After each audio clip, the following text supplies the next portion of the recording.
Everyone, the White House continues warning about catastrophic consequences if we do not raise the debt ceiling. There are severe potential consequences to not raising the debt ceiling. That assessment is not just this administration's assessment, it's the assessment made clear by leaders of Congress. But Republicans don't believe Democrats and the White House are serious enough about spending cuts. Joining us right now, Texas Representative Ron Paul. He joins us in studio. He's the newly elected chairman of the House Subcommittee on Domestic Monetary Policy and the author of this incredible book. It's called Liberty Defined: 50 Essential Issues That Affect Our Freedom. We'll get your family talking. Welcome, Congressman. Congratulations on the book. First off, on the top story, raising the debt ceiling. Both parties seem to flip back and forth on whether they should raise it by who the president is. Where do you stand? Well, we shouldn't raise it because that will only encourage Congress to spend more money. But the world will fall and it'll collapse as we know it. That's what they tell you. But they told you a few years ago that if you didn't bail out Wall Street, there would be a disaster. And they bailed out Wall Street, and there was a disaster. Unemployment rates soared up. People lost their jobs. Houses. Stock market's back up. Oh, yeah, well, it protected Wall Street, but there's still 33 million people unemployed in this country. So it was perpetuating a disastrous situation for the average person. At the same time, Wall Street gets bailed out. So ultimately, you're not voting for raising the debt ceiling? No, I never have, and I've never voted for any spending because I think it's been out of control for decades, and someday we have to get this under control. You're against the existence of the Fed, let alone Ben Bernanke. He will sit down and have a press conference tomorrow. You as a big critic, what are you going to ask him?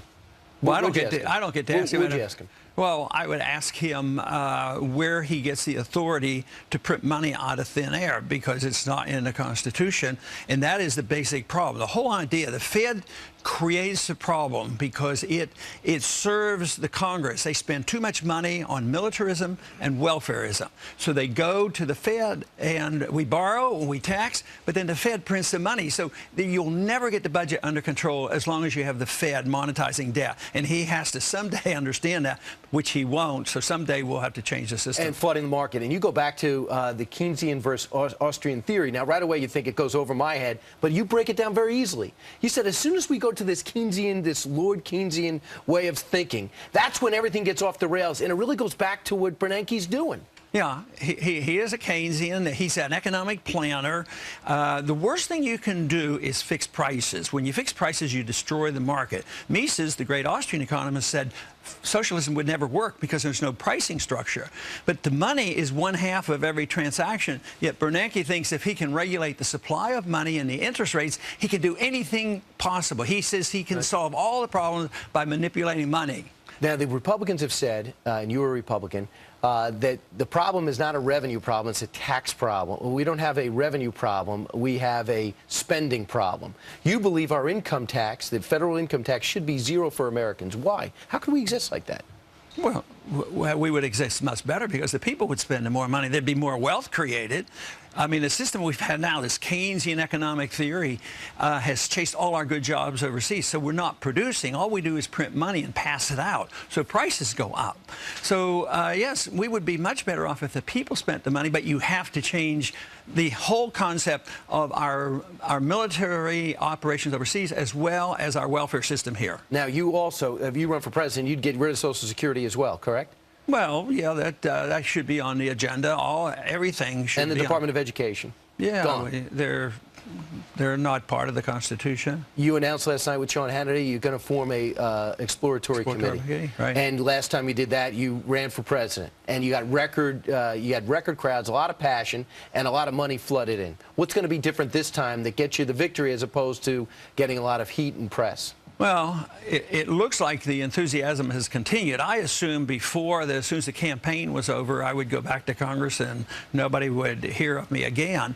But the enthusiasm has continued, and it's mainly because the message is necessary. It's a correct message. Freedom is the issue, and the Keynesian economic and our foreign policy system is collapsing, so people are desperately looking for some alternative. Do you believe you are to libertarians, you and your son Rand Paul, what the Kennedys were to liberals and are to liberals?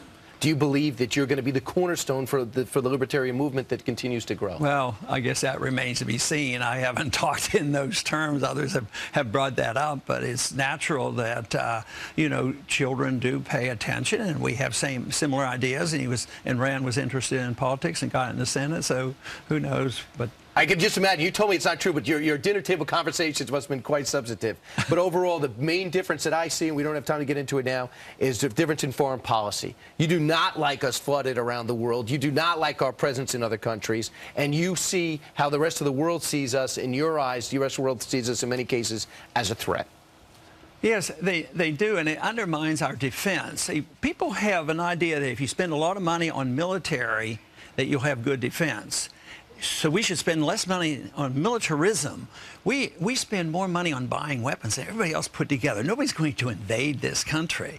So we can aggravate a lot of people. Anytime we think about our policies overseas, what Americans should say is, what if another country, what if China did to us what we do to other countries? Yeah. And right now, we're winning the argument because 70% of the American people want us out of Afghanistan. Right. So they're moving in our direction. What if we liberated millions of people like we have in Afghanistan, Iraq? What if we protected the South Koreans against North Korea like we're doing? I think that remains to be seen. Right. Congressman Ryan, the book is called Liberty Defined. Congratulations on the Exploratory Committee, and good luck with your appearance today and the rest of the way. I'm sure people are going to be talking. Nice to have you in the studio.